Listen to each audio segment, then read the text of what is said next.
Hola, buenos días, bienvenidos al Cafecito por Teleuniverso, Canal 29. Yo soy Tony Rodríguez y hoy vamos a conversar con un ciudadano español, un hombre muy digerible auditivamente para nosotros, Laureano de la Cruz. Parece, ¿verdad?, un nombre criollo. Sin embargo, nuestro idioma es pariente muy cercano de los dueños del idioma, del español. Vamos a hablar con el ciudadano español Laureano de la Cruz a propósito de lo que está pasando en España, específicamente en la región de Cataluña. Buenos días. Muy buenos días y gracias por la invitación. Permítame compartir con usted y con nuestro público el aroma y el sabor inconfundible del café Santo Domingo, el mejor café del mundo, que lo sepa usted. Muchas gracias. Sabor que empieza en el aroma, Santo Domingo. Ahora sí. Calientito. Me gustaría comenzar esta conversación conociendo más de Cataluña en términos de población, en términos de proporción del Producto Interno Bruto, la situación histórica, ¿cuál es? Bien, vamos por la segunda parte. Del Producto Interno Bruto no tengo los datos actualizados, no te los puedo dar ahora, pero sí que es una de las regiones más productivas, no solamente de España, sino de Europa. Y en términos de población, se estima que son unos 6,5 millones de habitantes. Claro, la discusión ahora y la polémica está en determinar de esos 6 millones de habitantes cuántos son catalanes, cuántos no son catalanes, porque aquí entra ya todo el tema de legitimar un proceso de consulta que da lugar a una posible independencia y ahí ya se complica la cosa. Ya. Históricamente, ¿cuándo comienzan los conflictos? Es un poco nebuloso cuando empiezan los conflictos. Por marcar una fecha o un hito histórico, en el siglo XIX, las guerras napoleónicas y la posterior restauración de los Borbones en el poder en España ya marcaron las primeras fricciones. Y después, con la instauración de la Segunda República, se intentaron bajar esas fricciones creando ya las primeras autonomías, o sea, Cataluña como entidad política reconocida, con un parlamento propio, con un presidente de una Generalitat, y eso empezó en esa época. No obstante, ahí ya se produjo un intento independentista que duró poco y que trajo ya el encarcelamiento del primer gobierno independiente catalán. Obviamente que con la Guerra Civil Española, que ganó el general Francisco Franco, evidentemente se suprimieron todas las autonomías y España se convirtió en un estado absolutamente centralista y con ninguna autonomía, donde había un gobernador civil por provincia, y ya está. Finalizado este proceso, muerto Franco en el 75, se aprueba por referéndum la Constitución del 78, donde se reconoce la posibilidad de autogobierno, distintos grados, porque había dos tipos de autonomías, estaban las que se denominaban históricas y estaban, entre comillas, las recién llegadas, las nuevas, pero se repartió, por decirlo de alguna manera, el mapa autonómico. ¿Cuáles eran las históricas y cuáles eran las nuevas? Bueno, las históricas básicamente eran dos, eran el País Vasco y Cataluña. Ya.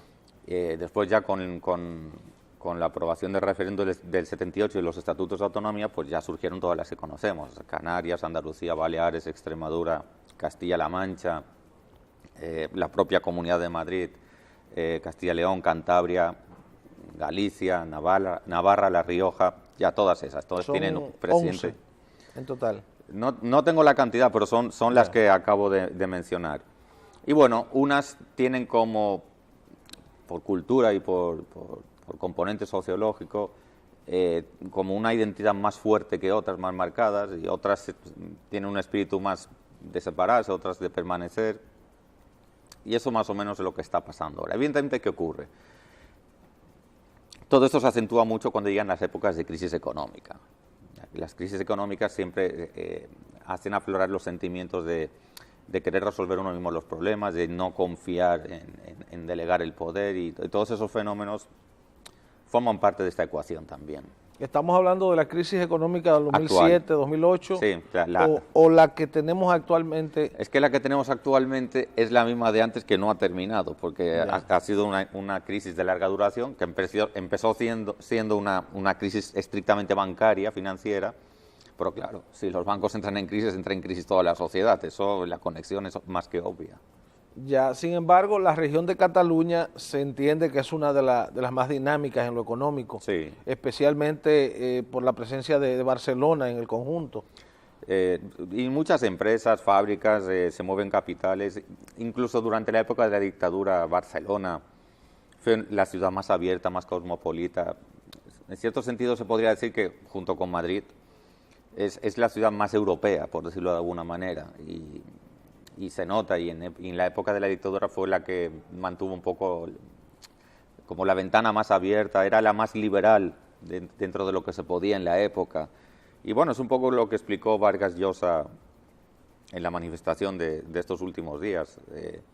Barcelona, que siempre fue la más vanguardista, no debería convertirse ahora en la primera en dar el ejemplo de la cerrazón del nacionalismo, porque el nacionalismo es muy amplio, pero hay como un nacionalismo radical cerrado, hay un nacionalismo más flexible. Como todo fenómeno social, es muy complejo y no hay una sola causa.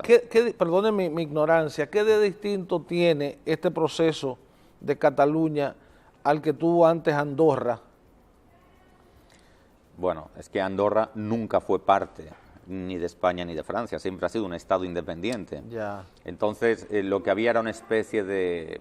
Quizá la figura jurídica que voy a emplear no es la correcta, pero para que se entienda, había una especie de convenio para que Andorra pudiera convivir y utilizar parte de la estructura de España, parte de la estructura de Francia, y que pudiera convivir como Estado independiente allá, enclavada en los Pirineos. O sea que no es un proceso para nada independentista. Andorra nunca se independizó de nadie, siempre fue independiente, es un principado. Esa es su figura de estatus político internacional, es un principado. Pero evidentemente tiene muchísimos nexos con España y con Francia, que es con los dos países que está haciendo frontera. Quizás sería más adecuado, si es que buscamos comparaciones, aunque en historia las comparaciones son un poco injustas, porque cada fenómeno histórico es absolutamente único, y lo que es único, pues por definición ya es difícil compararlo, pero se podría comparar con el fenómeno de Escocia, o con el intento independentista en Flandes, o la Lombardía, o Baviera respecto a Alemania. Esos son, digamos, los focos independentistas que puede haber ahora mismo en Europa. Pero no deja de ser un contrasentido que se estén planteando independentismos, mientras por el otro lado se está intentando construir una Unión Europea para integrar a todos los países del continente. Eso no es lo mismo hablar de las independencias del siglo XIX que de las posibles independencias del siglo XXI. Tienen poco en común. Ya, vamos a parar ahí. Continuamos esta conversación en breve con el ciudadano español Laureano de la Cruz.